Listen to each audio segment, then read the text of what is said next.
নমস্কার বন্ধুরা, মুন কিচেনে আপনাদের স্বাগত। আমার ইউটিউব চ্যানেলে নতুন হয়ে থাকলে চ্যানেলটিকে সাবস্ক্রাইব করে পাশে থাকা বেল আইকনটিকে প্রেস করে নোটিফিকেশন অল করে দেবেন, যাতে আমার তৈরি করা ভিডিও সবার প্রথমে আপনার কাছে পৌঁছে যেতে পারে। আজ আমার রেসিপি হচ্ছে দই ভেন্ডি। আপনারা অনেকেই আছেন যে ভেন্ডি খেতে পছন্দ করেন না, কিন্তু আমি যেমনভাবে আজকে করেছি এমন পদ্ধতিতে যদি আপনারা করেন আপনাদের আঙুল চেটে খেতে হবে, এত দারুণ লাগে খেতে, আর বাচ্চারা তো খুবই পছন্দ করবে।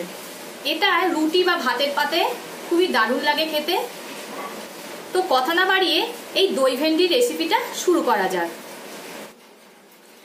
আমি এখানে 300 ঢেঁড়স নিয়ে নিয়েছি, যাকে ভেন্ডিও বলে। এই ভেন্ডিগুলোর দুই সাইডগুলো কেটে দেব, এরকম লম্বা লম্বা করেই রাখবো।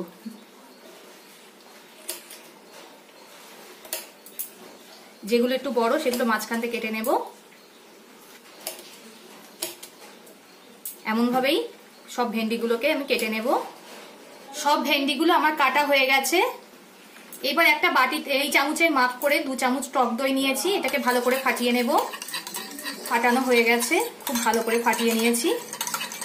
কড়া গরম হতে বসিয়ে দিয়েছি, কড়া আমার গরম হয়ে গেছে। এতে দিয়ে দেব সর্ষের তেল। তেলটা আমার গরম হয়ে গেছে, এবার কেটে রাখা ভেন্ডিগুলোতে দিয়ে দেব। ভালো করে ভেজে নেব। ভাজার সময় প্রথমে লবণ ব্যবহার করা যাবে না, লবণ পরে দিতে হবে। প্রথমে লবণ দিলে কড়াই জড়িয়ে যেত। দেখুন আমি লবণ দেইনি বলে কড়াই একটুও জড়ায়নি। দেখুন কত সুন্দর হয়েছে। ভেন্ডিগুলো আমার প্রায় ভাজা হয়ে গেছে। এই সময় দিয়ে দেব লবণ। লবণ দিয়ে আবার একটু ভালো করে ভেজে নিতে হবে। ভেন্ডিগুলো আমার সব ভাজা হয়ে গেছে, এবার আমি এগুলোকে তুলে নেব। ওই কড়াইয়ের মধ্যে আবারও দিয়ে দেব সর্ষের তেল। তেলটা আমার গরম হয়ে গেছে, এতে বড় সাইজের একটা পেঁয়াজ বেটে রেখেছিলাম সেটা দিয়ে দিলাম। ভালো করে ভাজা ভাজা করে নিতে হবে। পেঁয়াজগুলো আমার ভাজা ভাজা হয়ে গেছে। 1 চামচ রসুন বাটা,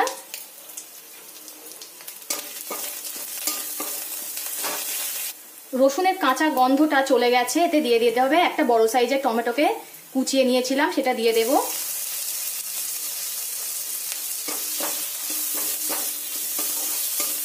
এতে দিয়ে দেব অল্প করে লবণ, যাতে টমেটোটা গলে যায়। অনেকেই আছেন যে ভেন্ডি খেতে ভালো লাগে না বা পছন্দ করেন না।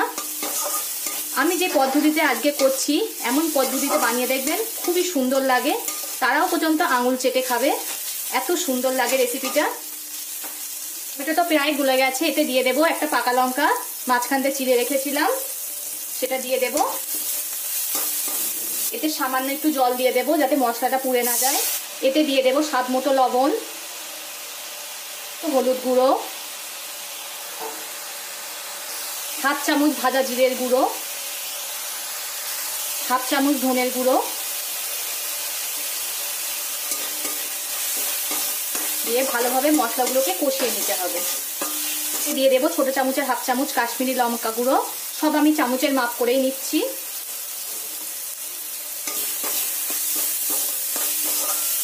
এবার এতে দিয়ে দেব ছোট চামচের 1/2 চামচ আদা বাটা।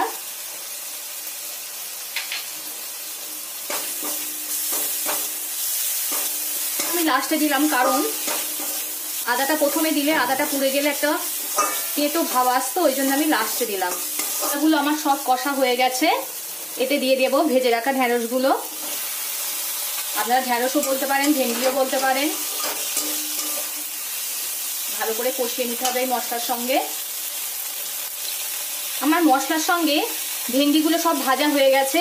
এবার এতে দিয়ে দেব যে দইটা ফাটিয়ে রেখেছিলাম, সেই দইটা এতে দিয়ে দেব। দিয়ে আবারও ভালো করে নেড়ে চেড়ে নেব। এবার এতে দিয়ে দেব পরিমাণ মতো জল। আপনারা অবশ্যই বাড়িতে একবার এমন ভাবে ট্রাই করে দেখবেন, খুবই দারুণ লাগে খেতে। বাচ্চারাও অনেকে আছেন যে ভেন্ডি খেতে পছন্দ করে না, তারাও বলবে খুব ভালো হয়েছে খেতে।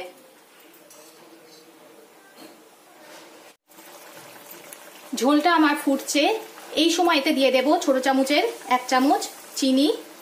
চিনিটা আপনাদের পরিমাণ মতো দিয়ে নেবেন, যে যেমন মিষ্টি পছন্দ করেন। আমার হয়ে গেছে, আমি এবার এটাকে নামিয়ে নেব।